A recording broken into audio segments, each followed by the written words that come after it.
You defeated Nikki and your father was in the ring and it was a great emotional moment. That match was so bad. I needed to do this better and this better and this better and this.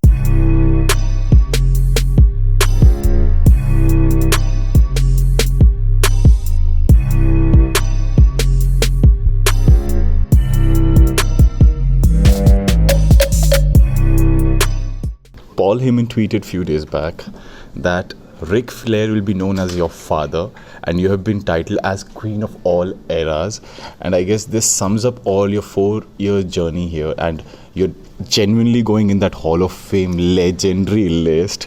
And how does it feel to get there and to be the name, your own Queens of all eras and those titles and all? I still feel like there's so much more to do. Like, I loved that I got to beat Trish and be the queen of all era. But it's like, for instance, like I'm not happy where I'm at right now. No, but because we saw the match and we saw you clearly dominating, and the Trish's match with you, and we saw that. I mean, see the entire aura. You come in and you just do that. So you are developing a huge fan base in all these things. And then how is the emotional part of it? Well, no, it's just like So I had the Trish match that came out of like nowhere. And then it's like, well, right now I feel like I'm just kind of in limbo. So it's constantly like, yes, I've done so much in my career, but I'm like, I want more. There's so much more to be done. I want a main event next year's WrestleMania. I want to have that next Fire rivalry. So it's just, right now I'm like, I'm not content with where I'm at. And in your 4-year career, 10 championships, which one was your favorite and the most difficult match you had? So this is not going to answer your question, but in my personal opinion, it's not how you win the title, it's how you lose the title. Is it?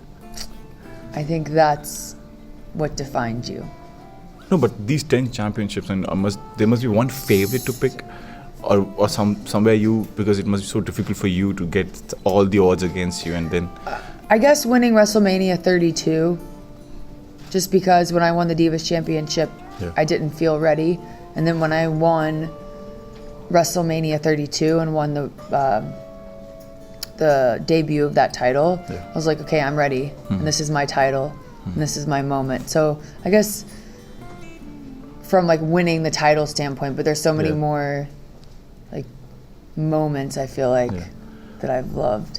India has also been trying to give a few talents out there. We have Kavita Devi, who represents India when it comes to WWE, and she's working with the NXT these days.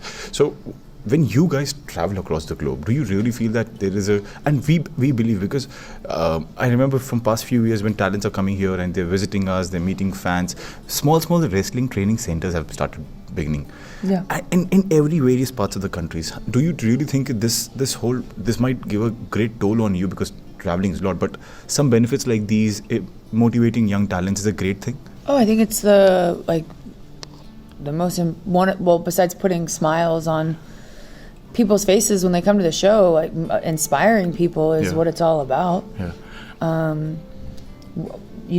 People get into wrestling for so many different reasons, whether like for me, for my little brother, or you wanted to be like this wrestler. It's a great feeling to know that your performances and what you're doing is inspiring others to get into what you do and to fall in love with it. So do you remember any match of your father watching from ringside, and what was the first match you saw from the ringside? Oh, I don't know. You don't know? You don't remember? No. Okay, so we are going to do some what are your firsts here. You just have to answer what are your firsts. So who was your first crush? Jonathan Taylor Thomas from Home Improvement. When was the first time you felt that you have in you to become a wrestler? I was 27. What was the first thing you got in trouble for? I was a good kid. My friend got a speeding ticket in my mom's car. I wasn't old enough to drive, but my friend was. So when did you spend what did you spend your first paycheck on? Pair of Prada boots. Your dream opponent? I don't really have a dream. I want to give you like honest answers. Okay, I really want to face Nikki Cross. I want to have a legitimate rivalry with Nia Jax and Alexa Bliss. Yeah.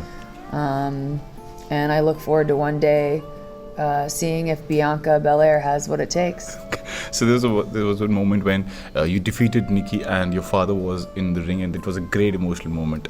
So when you look back on those moments, do you really feel that, yeah, this is all what you have done, and it's a great journey? No, I go, oh, that match was so bad.